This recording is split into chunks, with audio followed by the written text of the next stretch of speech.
Hello, I'm Micahel-Clark, your host for Meet the Farmer TV. Today we're going to Polyface-Farm and we're going to see Eggmobile version 2. Our mission statement is to create ecologically, emotionally, and economically enhancive agricultural prototypes and facilitate their duplication throughout the world. And so anything that we can do to promote these models will touch and heal one more acre, one more customer, one more farm. A multi-generational effort to heal land here in Central Virginia at Polyface-Farm. Meet the Farmer TV is made possible by Planet Earth Diversified, Melli Productions, and Leslie P. Jenkins Photography and Graphic Design, with additional support from Feast, connecting local farmers, artisan food producers, and consumers. Culpeper's Channel 21, helping to preserve the agricultural history of Virginia, and Flavor Magazine, serving the Piedmont's local food and wine culture. Hello, I'm Micahel-Clark, your host for Meet the Farmer TV. Today we're here in the forest, which is officially called Forest Pig Finishing Glen. And we're here with Joel Salatin at Polyface-Farm, and we're going to find out how happy families get happy food from happy animals here at the farm.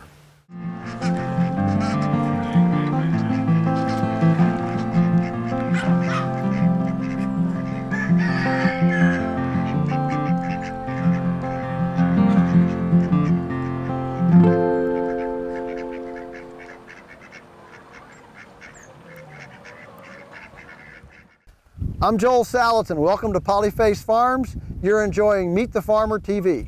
So Joel, you have a number of speaking engagements coming up, and we see your poster child on the cover of Blue Ridge Outdoors here. And tell us about all of your outreach and the things that you're doing. Well, it's busy. It's busy. I speak to a lot of colleges, sustainable ag, even business organizations. I don't know, a lot of people are interested in food and integrity food and good food, and so here we are. So the big question would be then, Joel, how do you survive in this industrial food world?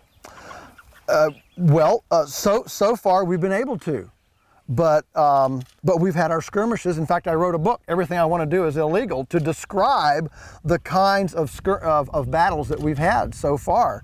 And I can tell you that that it's not getting better, it's getting worse. It's getting, even with all the paranoia of industrial food, even with everybody, a lot more people interested in local, heritage-based, indigenous food, even with all that, believe me, as we take market share, as people opt out of the industrial system and we take market share, those big boys, they don't like that. They're not happy. They're not happy. And so they are willing to use the power of the Attorney General, the power of government pseudoscientists to foment paranoia to get you and I to give up our food security. You're going to speak about this here. Yeah, actually Tuesday, Bloomberg Television from New York City is flying me up to be on their business channel to answer the question, how do you survive? How do you handle the industrial food system? How do you, as a non-industrial farmer, exist or thrive in an industrial food system paradigm? And we'll be discussing these very issues right Well, there. now, a lot of what you do is marketing direct to your customers. That's right. An intimate relationship, which is really what Meet the Farmer TV is all about. Let's get to know the customers and the farmers, and break some of those barriers so that they really know what's going on. Right. And as we drive through this area, we see a huge amount of commodity production, just corn or cattle. That's right. And those poor guys don't have that intimate relationship with their customers, so they have to do whatever the industrial food system says to do, because once their stuff grains on the truck, they got to sell it. That's right. That's right. And ultimately, I mean, for example, if it comes down that you have to microchip your cow to sell it at the stockyard, guess what? You're going to microchip your cow, and you're going to go into all this rigmarole, and it's going to be less money for you, and it's going to just, and eventually it'll be paid for at the consumer price shelf. The fact is that it doesn't address food safety issues at all. it doesn't address any of them. All it is, it's interesting that the person pushing this nationally is Congressman Collin Peterson from Minneapolis, Minnesota, who just so he happens to now, since our own Congressman Bob Goodlatte, Republican, of course, the Senate, the Democrats taking over Congress. So Bob Goodlatte, who was chairman of the House Ag Committee, now is minority leader, and Collin Peterson is now chairman. Interestingly, his district in Minneapolis has the 3 world leaders of RFID, radio frequency identification device technology manufacturers in his district.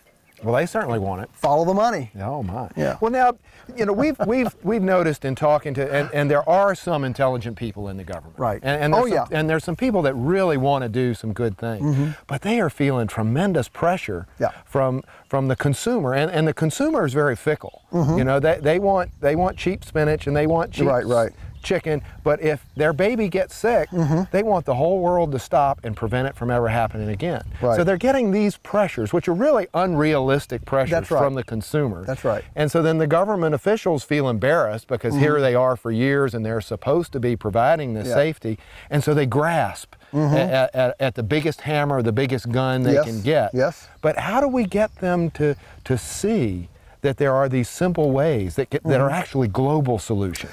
I just had a guy, ran into him in Boston 2 weeks ago. He was a mid-level guy with USAID in South Africa, stationed in South Africa. And he finally went up the chain of command to find out why in the world they were USAID was subsidizing projects that required heavy petroleum use, confinement housing, chemical use, hybridization, non-indigenous, all this stuff. And finally, he finally got to an upper level management at USAID, and that official told him, we want them to be dependent on US exports.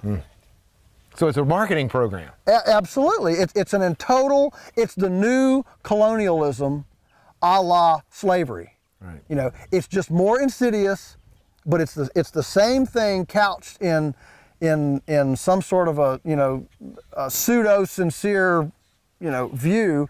I did a presentation in Arkansas. I had a colonel and 4 guys come over from the Army base there, listen to my presentation, and the colonel came up to me afterwards. He says, "You know what? We're getting ready to be shipped out to Afghanistan to do agricultural, rural, economic development.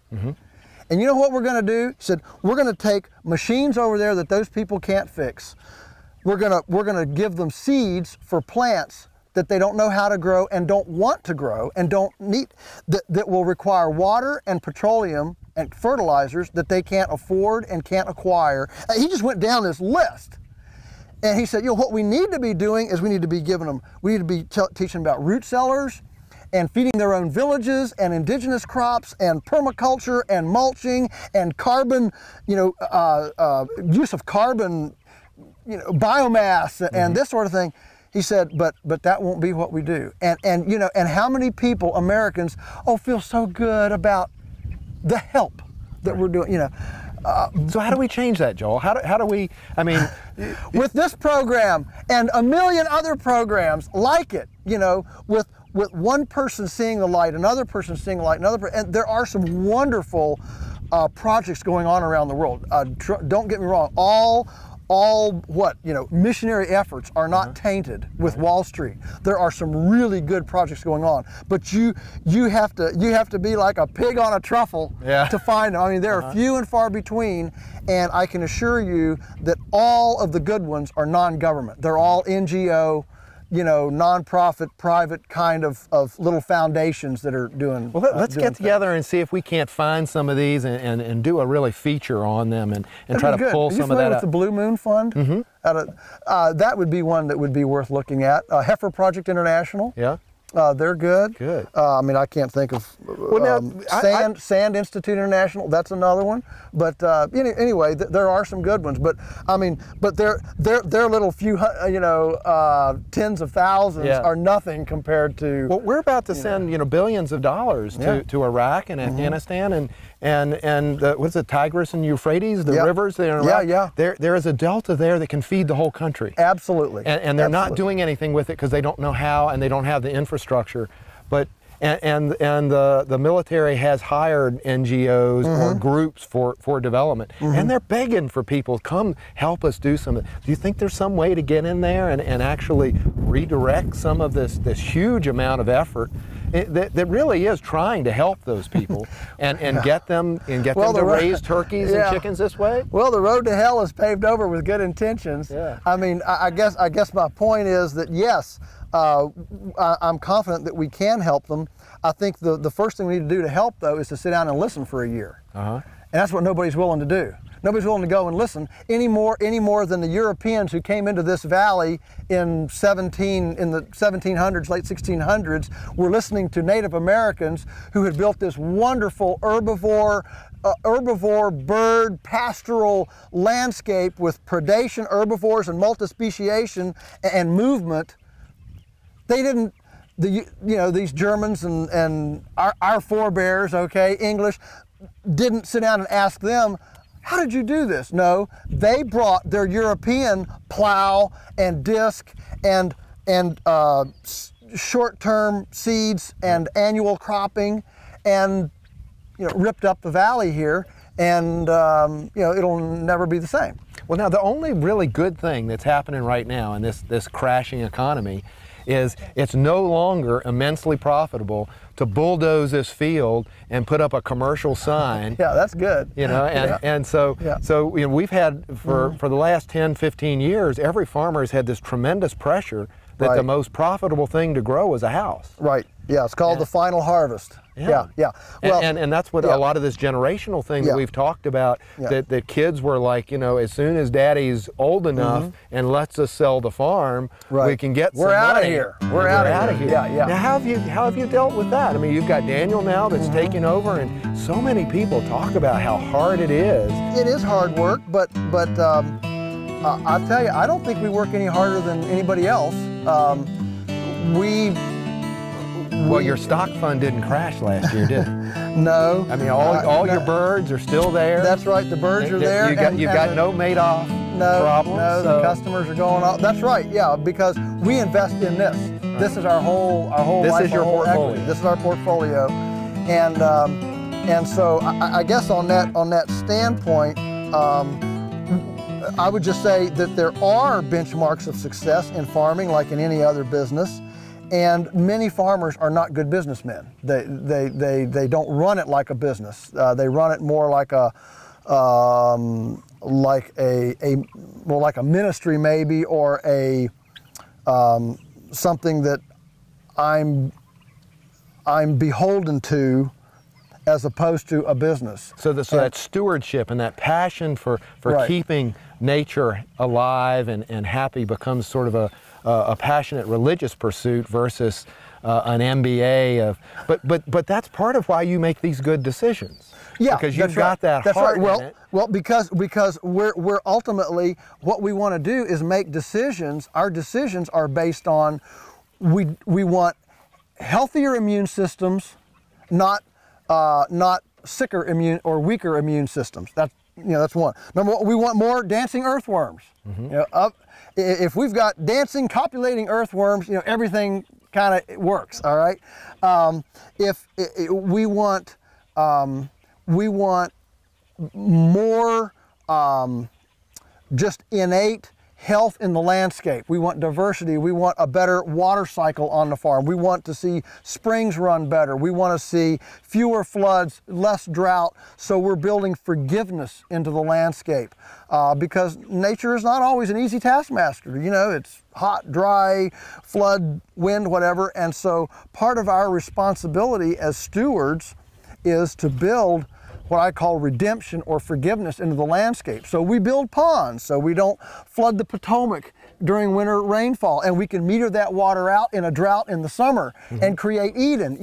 I mean, if the amount of soil that's been moved in this Shenandoah Valley had been, instead of gone to produce corn for herbivores, which shouldn't eat corn anyway, and instead all that soil had been moved tucking ponds in all the hills and hollers, we would absolutely be Eden here. We would be flood resistant, we would be drought resistant, and it would be a totally different situation. But instead, we turned all that soil upside down, the rain came, washed it away, and now we've got rock piles, and you know, our fertility's gone down to the Chesapeake Bay and ruined the crab.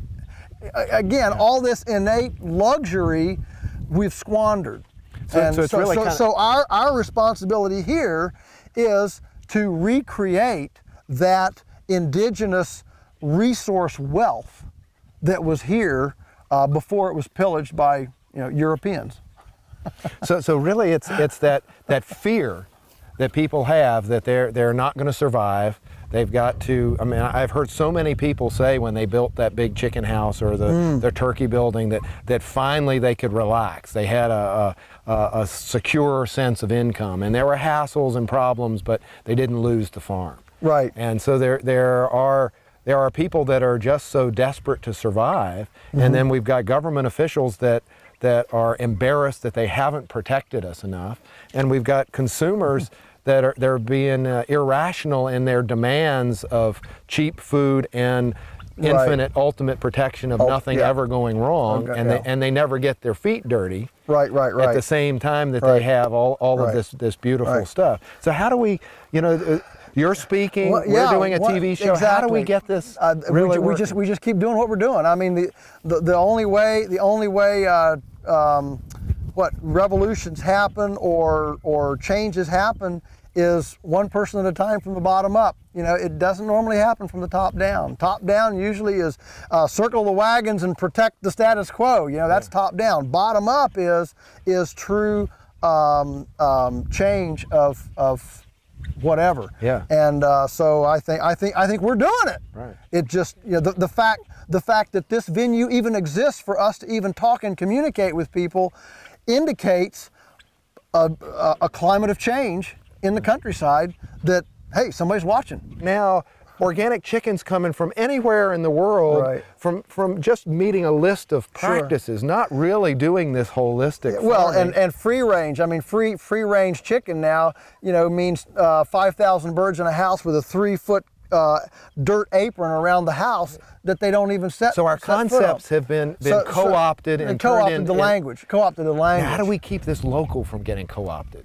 I mean, the only way we're going to get support against NAIS and the government stopping you is the local consumer says, I like what he's doing, don't stop him doing that. That's right. I want that to happen. But we already see a lot of big organizations are wanting to put a local sticker on and say, local, what does it mean? It comes from this continent? But is there some way that we can, I mean, maybe we've got to do more of this, the personal marketing like you do, where you see your customer face to face. I think, or certainly food clusters of some sort. One of the values that we've created for Polyface is that we don't ship beyond 4 hours away. And in other words, 8 hours being what you can go to, look at, and see in one day to maintain transparency. In fact, I'm not so sure that transparent is going to become the word that local eclipsed organic. And I'm not so sure that transparent is going to eclipse local. That I was down in North Carolina just lately, and there was this farm that's all about local and all this stuff, but they won't let anybody come and visit. Yeah. Well, that's not what local is about. The idea of, and it's just like organics is not about organic Twinkies. And so it may be. But it was organic corn. It was organic sugar. That's right. And it was organic cellulose that we turned into that gummy stuff. Right. So it's organic. It meets all the requirements. Right. I guess, well, and that just shows how organic is not a comprehensive term. So what happened to what we were trying to do 30 years ago? That somehow, so is it so invasive, the ability of a large organization to capture a term and listen, adultery's been going on for a long time. Whether it's, we got organic adultery or language adultery, absolutely. I mean, marketing adultery, okay? Adultery is big business, all right? And and so we're not going to be immune to that, all right? Any more than putting a backwards collar on a man makes him an honest cleric, okay?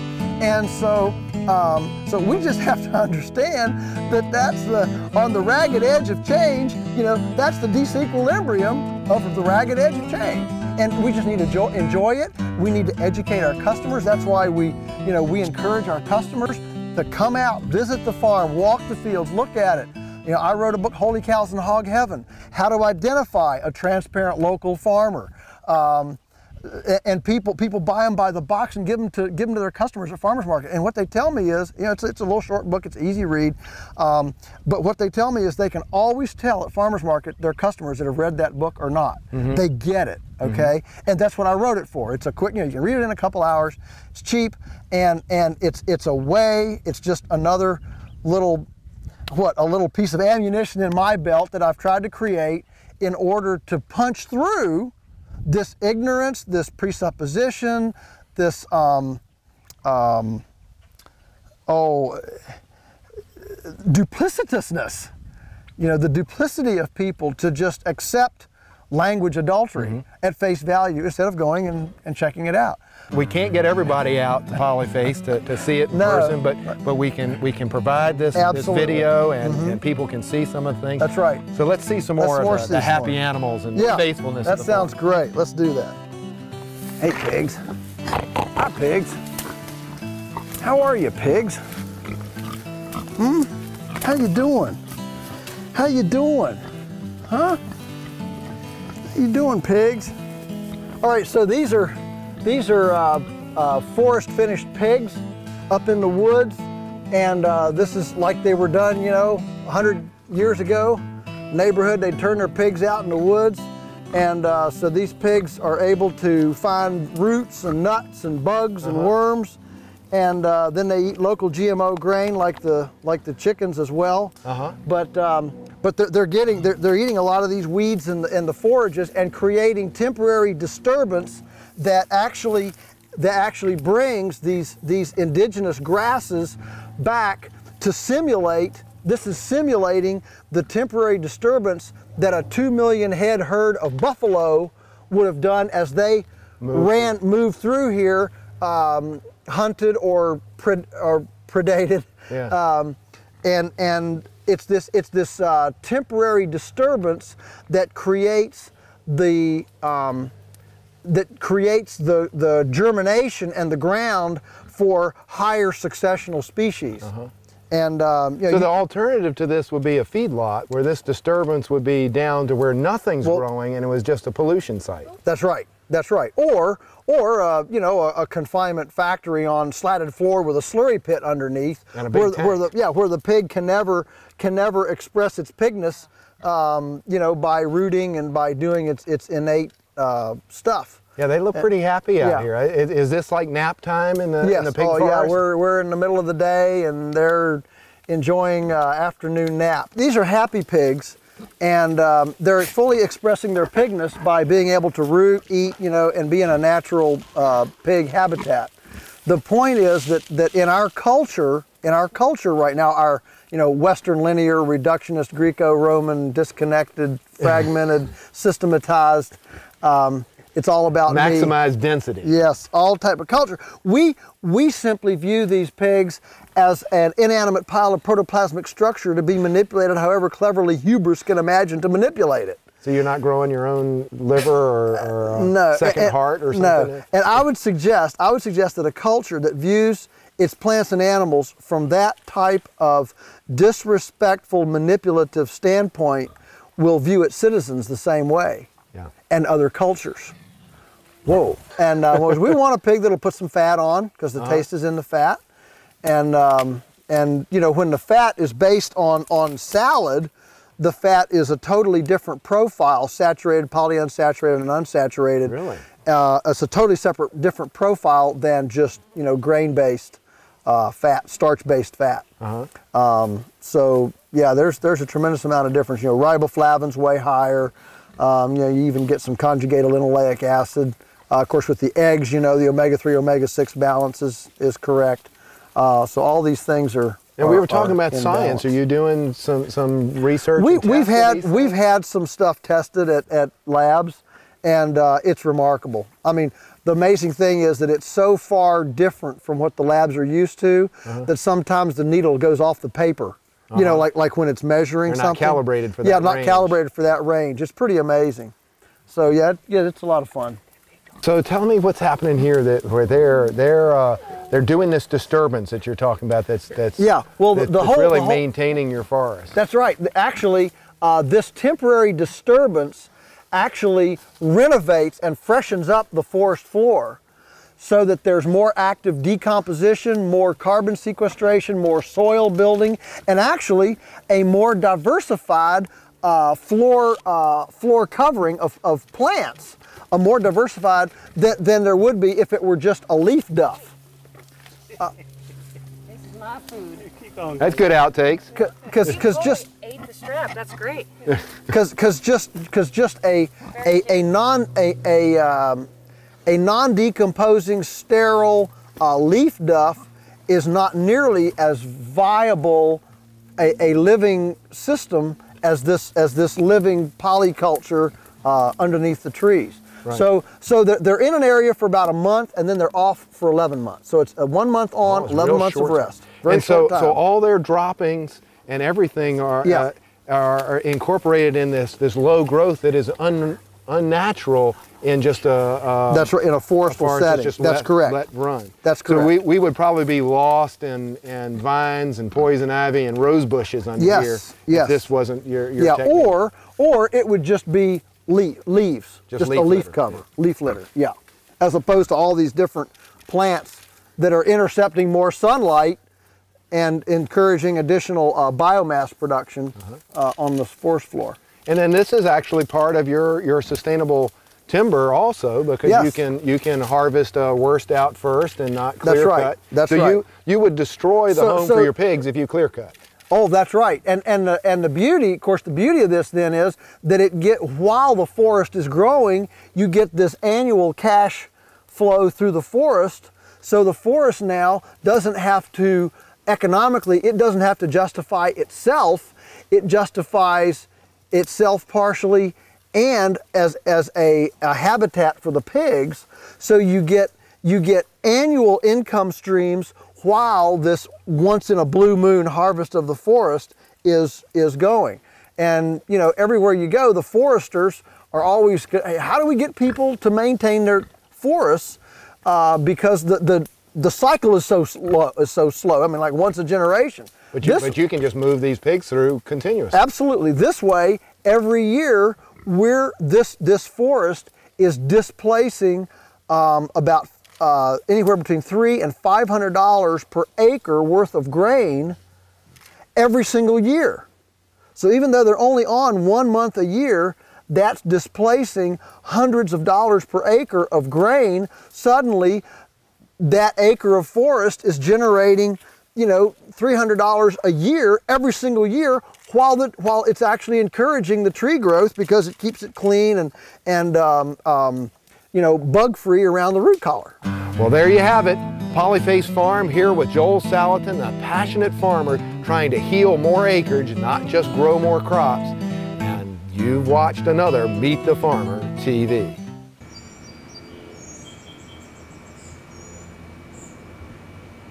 Meet the Farmer TV is made possible by Planet Earth Diversified, Melli Productions, and Leslie P. Jenkins Photography and Graphic Design, with additional support from Feast, connecting local farmers, artisan food producers, and consumers. Culpeper's Channel 21, helping to preserve the agricultural history of Virginia, and Flavor Magazine, serving the Piedmont's local food and wine culture.